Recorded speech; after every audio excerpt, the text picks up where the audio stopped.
नमस्कार दोस्तों, स्वागत है आपका आपके अपने यूट्यूब चैनल में। तो आज हम जो डिस्कस करने वाले हैं वो है हेमाटोस्पर्मिया के बारे में। ठीक, तो हेमाटोस्पर्मिया क्या होता है? देखिए, हेमाटोस्पर्मिया, हीम मतलब कि ब्लड होता है, स्पर्मिया मतलब जो ह्यूमन स्पर्म होता है।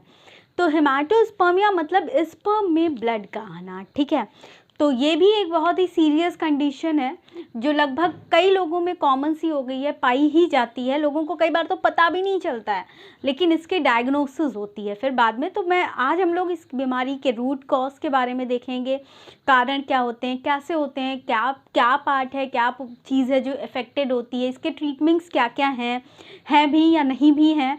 जैसे मैंने पिछले कई वीडियोज़ में आपके संग बहुत सारी डिसीज़ेस के बारे में डिस्कस किया और उनके ट्रीटमेंट, सिम्टम्स, सारी चीज़ें आपके संग डिस्कस की। तो आज हम उसी सीरीज़ में और एक कंडीशन डिस्कस करने वाले हैं जिसका नाम है हेमाटोस्पर्मिया। तो जैसे कि मैंने आपको इसका पहले ही मतलब बताया कि ब्लड इन स्पर्म, स्पर्म में ब्लड का आना, इसको कहते हैं हेमाटोस्पर्मिया। तो अब ये देखिए, ये कई सारी अंडरलाइन कंडीशन की वजह से होता है फ्रेंड्स। ठीक है, ऐसा ज़रूरी नहीं कि डिसीज़ कंडीशन ही हो, कभी कभी और भी कंडीशंस इन्वॉल्व होती हैं। तो आज हम वन बाय वन करके जो जो कंडीशंस हो सकती हैं उनके बारे में देखेंगे। तो देखिए, जो सबसे पहली कंडीशन है ड्यू टू इन्फेक्शंस और इन्फ्लेमेशन इन। तो देखिए, कभी कभी कोई इन्फेक्शन किसी तरह का या किसी तरह का कोई इन्फ्लेमेटरी कंडीशन हो सकता है। अब वो इन्फेक्शन, वो इन्फ्लेमेटरी कंडीशन किसी भी वजह से हो सकती है, हम लोग वजह भी देखेंगे। लेकिन पहले आइए ये देखते हैं कि अफेक्टेड क्या होता है। तो सबसे पहले जो अफेक्टेड होता है वो है प्रोस्टेट। ठीक है, प्रोस्टेट क्या होता है? प्रोस्टेट वो पार्ट होता है बॉडी का, जो वो ग्लैंड होती है जो सीमेन में जो फ्लूइड का पार्ट होता है, सीमेन में जो लिक्विड जैसी सीमेन होती है उसका जो फ्लूइड पार्ट होता है, तो वो कहाँ से प्रोड्यूस होती है? प्रोस्टेट ग्लैंड से। ठीक है, तो अगर इन्फ्लेमेशन या किसी तरह का इन्फेक्शन प्रोस्टेट ग्लैंड में है तो उस वजह से भी ये ब्लड स्पर्म में आ सकता है। ठीक, फिर दूसरी कंडीशन है ये यूरिथ्रा। ठीक है, तो यूरिथ्रा फ्रेंड्स वो ट्यूब होती है जो यूरिन और सीमेन को, ठीक है, जो यूरिन और सीमेन को पेनिस से बाहर निकालती है, उस ट्यूब को हम कहते हैं यूरिथ्रा। तो अगर इस ट्यूब में भी कोई इन्फेक्शन हो जाता है तो भी ये ब्लड आ सकता है स्पर्म में। ठीक है, फिर एपिडाइडमिस और वास डिफरेंस में अगर किसी तरह का कोई इन्फ्लेमेशन या इन्फेक्शन है तो देखिए, अब it is a tiny tube like structure where sperm mature. Sperm बाहर आने से पहले जिस स्ट्रक्चर में, जिस ट्यूब लाइक स्ट्रक्चर में मैच्योर होते हैं उसको कहते हैं एपिडाइडमिस और वास डिफरेंस। यहाँ देखिए, मैंने फिगर के थ्रू बताने की कोशिश की है, ये ह्यूमन स्क्रोटम है। अब ये देखिए, टेस्टिकल्स मैंने फिगर में ड्रॉ किया है, एपिडाइडमिस ये रेड कलर से आपको दिख रहा होगा, और ये वास डिफरेंस ब्लैक से मैंने ट्यूब लाइक स्ट्रक्चर बनाया है। तो ये जो वास डिफरेंस और एपिडाइडमिस होते हैं, यहाँ पे स्पर्म बाहर आने से पहले मैच्योर होते हैं। ठीक है, तो इस सिचुएशन, इस इन ट्यूब्स में अगर इन्फेक्शन होता है तो भी ये हेमाटोस्पर्मिया वाली कंडीशन मिल सकती है। ठीक है, फिर उसके बाद जो अगली कंडीशन है सेमाइनल वेसिकल्स में, अब थोड़ा फ्लूइड स्पर्म में प्रोस्टेट ग्लैंड से आता है और सेमाइनल वेसिकल्स से जो बाकी का फ्लूइड होता है वो आता है। तो अगर, ठीक है, अगर इस वेसिकल में भी इन्फ्लेमेशन या इन्फेक्शन होता है तो भी ब्लड स्पर्म में आ सकता है। अब देखिए, और किस कंडीशंस में, जैसे किसी पर्सन को सेक्सुअली ट्रांसमिटेड इन्फेक्शन है, डिसीज़ है, आप कोई पर्सन उनसे सेक्सुअली इंटरकोर्स में इन्वॉल्व होते हैं तो उस केस में सेक्सुअली ट्रांसमिटेड इन्फेक्शन होने के बहुत ज़्यादा चांसेस हैं। सेक्सुअली ट्रांसमिटेड इन्फेक्शन की बहुत सारी डिसीज़ेज़ मैंने ऑलरेडी वीडियोज़ में डिस्कस किया है, चैनल पर डिस्कस की गई हैं बहुत सारी डिसीज़ेज़। आप एक बार चैनल को गो थ्रू करेंगे तो आपको सारी डिसीज़ेज़ मिलेंगी और कुछ के लिंक मैं शेयर कर दूँगी, तो वहाँ से भी आपको मिल जाएंगे। तो जैसे कि कुछ मैं बता देती हूँ, गोनोरिया, क्लेमाइडिया, सिफिलिस, इन सब से भी अगर कोई इन्फेक्टेड पर्सन के संग सेक्सुअल इंटरकोर्स होता है तो भी ब्लड स्पर्म में आने के चांसेस ज़्यादा हैं। ठीक है, फिर उसके बाद ड्यू टू ट्रॉमा। अब ट्रॉमा कैसे आ सकता है फ्रेंड्स? देखिए, ट्रॉमा लाइक कोई मेडिकल प्रोसीजर के दौरान कोई तरह की इंजरी हो गई हो, या फिर इजैकुलेशन के दौरान, या फिर एकदम वास्ट सेक्सुअल एक्टिविटी के दौरान, या मास्टरबेशन के दौरान कोई भी तरह से trauma condition, traumatic condition, injury हो सकती है। तो इंजरी हुई है तो भी ब्लड आने के चांसेस हैं। ठीक है, या फिर कोई ऑब्स्ट्रक्शन है, तो ऑब्स्ट्रक्शन की वजह से क्या होगा कि ऑब्स्ट्रक्शन किसी एक जगह पे होगा, ठीक है। अगर किसी एक जगह पे ऑब्स्ट्रक्शन है तो वो आगे की जो ब्लड वेसल्स हैं वो क्या हो जाएंगी, ब्रेक हो जाएंगी, टूट जाएंगी। और जब ब्लड वेसल्स ब्रेक होंगी तो इसको डिटेक्ट करने के लिए हमारे पास एक टेस्ट होता है बीपीएच होता है, बिनाइन प्रोस्टेट हाइपरप्लासिया, इस कंडीशन को हम कहते हैं तो देखिए अगर ब्लड वेसल्स ब्रेक होंगी तो बिनाइन प्रोस्टेट हाइपरप्लेशिया वाली कंडीशन हो सकती है। ये बिनाइन प्रोस्टेट हाइपरप्लेशिया क्या होता है, ये प्रोस्टेट ग्लैंड का इनलार्जमेंट हो जाता है जिसकी वजह से जो यूरेथ्रा होता है वो सिकुड़ जाता है, ठीक है।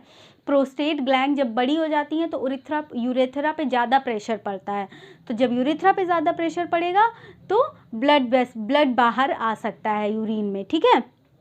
एक ये कंडीशन होती है। फिर जो अगली कंडीशन है फ्रेंड्स वो है अगली कंडीशन है ट्यूमर्स और किसी तरह के पॉलिप्स। देखिए ट्यूमर्स यानी कि कैंसरस भी हो सकते हैं, नॉन कैंसरस भी हो सकते हैं। पॉलिप्स ग्रोथ हो रहा है, पॉलिप्स अगर ग्रोथ हो रहा है यूरिनरी ट्रैक्ट में, ठीक है, तो ये किसी तरह का कोई मेडिकल कंडीशंस नहीं उत्पन्न करता है, लेकिन इसकी वजह से भी किसी एरिया में अगर ब्रेक होगा तो ब्लड आने के चांसेस बनते हैं। फिर उसके बाद अदर कंडीशंस जैसे कि अगर ब्लड प्रेशर ज़्यादा है, HIV वाली कंडीशन है, ल्यूकेमिया है, तो उस कंडीशन में भी ब्लड स्पर्म में आ सकता है फ्रेंड्स, ठीक है। अब हम सिम्टम्स की बात कर लें, भाई इतना कंडीशंस इन्वॉल्व है तो सिम्टम्स क्या हैं। तो सिम्टम्स देखिए यूरिन में ब्लड आएगा, ये तो पहला सिम्टम्स है जो सामने से दिखेगा, ठीक है। यूरिन में ब्लड आना या फिर पेनफुल यूरिनेशन, यूरिन करने के दौरान पेन होना, इजैकुलेशन के दौरान दर्द होना या फिर ब्लैडर में हमेशा दर्द बने रहना, और क्या होगा, फीवर आएगा बहुत तेज़ी से, और ब्लड प्रेशर बढ़ा हुआ, और पेनिस डिस्चार्ज मैंने कई ऐसी डिसीज़ेस बताई हैं जिसमें ब्लूइश या ग्रेइश कलर का डिस्चार्ज पेनिस से हमेशा होता रहेगा। तो उस कंडीशन में ये अनुमान लगाया जा सकता है कि हेमेटोस्पर्मिया वाली कंडीशन हो सकती है, ठीक है, क्योंकि ये चांसेस हैं कि सेक्सुअली ट्रांसमिटेड इन्फेक्शन हो सकता है, ये भी हो सकता है, और इसकी वजह से हेमेटोस्पर्मिया भी हो सकता है, ठीक है। तो अब देखिए इसके लिए टेस्ट क्या क्या है। अब आप सोच रहे होंगे कि भाई इतनी चीज़ें हो गई तो अब इसको आखिर हम डिटेक्ट कैसे करेंगे, इसके डिटेक्शन के लिए हमारे पास टेस्ट कौन कौन से हैं। तो फ्रेंड्स मैं वो भी आपको बता देती हूँ। देखिए इसको डिटेक्ट करने के लिए जो टेस्ट है सबसे पहला यूरिन एनालिसिस, ठीक है। यूरिन को लेकर के उसका कल्चर किया जाता है, उसमें देखा जाएगा अगर कोई ब्लड के सैंपल्स हैं तो, ठीक है। सेक्सुअली ट्रांसमिटेड डिसीज़, मैंने बताया कि डॉक्टर्स जो भी फिजिशियन से आप कंसल्ट कर रहे हैं ये भी सस्पेक्ट हो सकता है कि सेक्सुअली ट्रांसमिटेड डिसीज़ भी हो सकती है और उसकी वजह से ब्लड आ रहा है स्पर्म में। तो सेक्सुअली ट्रांसमिटेड डिसीज़ अब पर्टिकुलर, जैसे अब गोनोरिया के लिए अलग टेस्ट है, सिफिलिस के लिए अलग तरह से टेस्ट करना है, क्लेमाइडिया के लिए अलग तरह से टेस्ट करना है।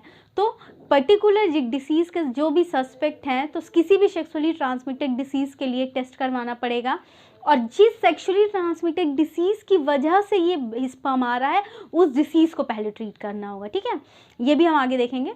फिर कॉन्डम टेस्ट होता है फ्रेंड्स। कॉन्डम टेस्ट में क्या होता है कि फिजिशियन या डॉक्टर्स ये प्रिस्क्राइब करते हैं कि जब इंटरकोर्स के दौरान कॉन्डम पहन के इंटरकोर्स करें, ठीक है, सेक्स। फिर जब कॉन्डम पहन के सेक्स करेंगे तो जो स्पर्म होगा वो कॉन्डम में रह जाएगा, ठीक है। जब स्पर्म कॉन्डम में रह जाएगा तो फिर डॉक्टर्स उस स्पर्म में जो कॉन्डम में जो स्पर्म है उसको टेस्ट के लिए भेजते हैं और चेक करते हैं कि if there is any blood sample in the sperm, ठीक है।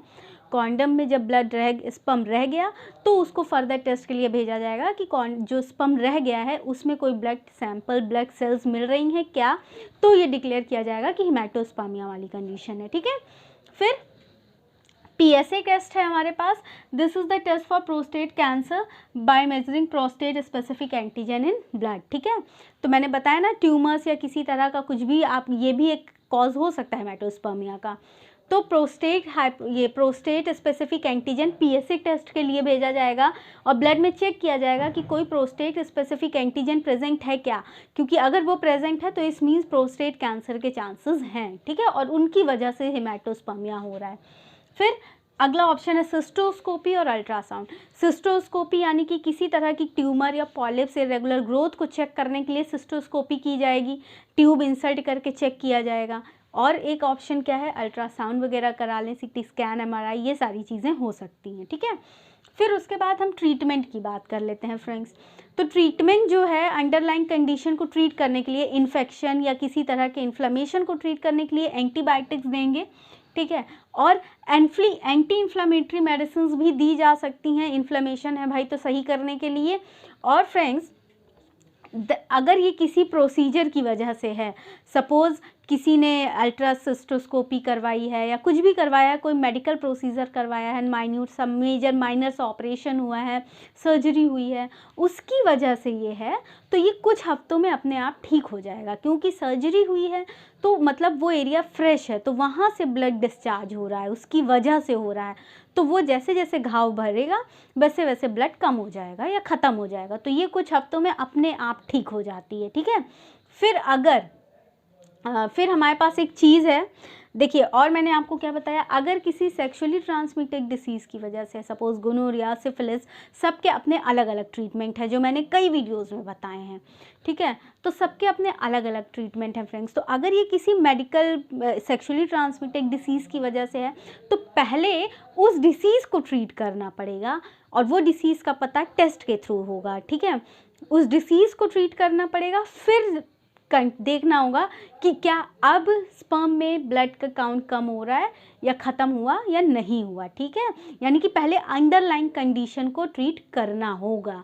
और देखिए, इसके लिए मेडिसिन भी है एक, लेकिन उससे पहले मैं आपसे एक बात बोलना चाहूँगी कि हमारा यूट्यूब पे एक और चैनल है, टेक डायरेक्शन न्यूज़ के नाम से, जिसका लिंक मैं डिस्क्रिप्शन में शेयर कर रही हूँ हर बार, तो प्लीज़ आप उस चैनल को भी विज़िट करें और उसको भी सब्सक्राइब करें, ठीक। तो अब देखिए, मैं दवा की बात कर रही थी, तो देखिए दवा की बात अगर करें तो हमारे पास एक है फिनास्टेराइड, प्रोस्कार के नाम से, ठीक है। फिनास्टेराइड है, ये क्या करता है, जो प्रोस्टेट बढ़ा हुआ है, ठीक है, जो प्रोस्टेट ग्लैंड की इनलार्जमेंट हुई है उसको कम करेगा। जब प्रोस्टेट ग्लैंड, देखिए मैंने यहाँ आपको बताया था कि अगर प्रोस्टेट ग्लैंड का इनलार्जमेंट हो जाएगा तो यूरेथ्रा पिंच हो जाएगा, मतलब यूरेथ्रे सिकुड़ जाएगा, और उसकी वजह से ब्लड वेसल्स ब्रेक होंगे और क्या होगा, ब्लड आएगा स्पर्म में। तो अगर फिनास्टेराइड दे दिया जाए तो जो प्रोस्टेट ग्लैंड का एनलार्जमेंट है ये कम हो जाएगा, और जब ये कम हो जाएगा तो आगे वाली कंडीशन जो ब्लड आ रही है ये अपने आप ठीक हो जाएगा, ठीक है। तो friends, this is all about haematospermia. तो अगर आपको वीडियो पसंद आई हो तो प्लीज़ वीडियो को शेयर ज़रूर करें, इन्फॉर्मेशन लोगों तक स्प्रेड करें। वीडियो से रिलेटेड आपका कोई सजेशन है तो आप कमेंट सेक्शन में कमेंट करके मुझे बता सकते हैं, मैं सारे सजेशंस इनकॉर्पोरेट करने की कोशिश करती हूँ। और अगर आपको वीडियो पसंद आई हो तो चैनल को सब्सक्राइब करना ज़रूर कीजिए सब्सक्राइब, और बेल आइकन प्रेस करना बिल्कुल मत भूलिएगा, ताकि जब भी मैं वीडियोज़ डालूँ तो आप तक सबसे पहले पहुँच जाए। Thank you very much.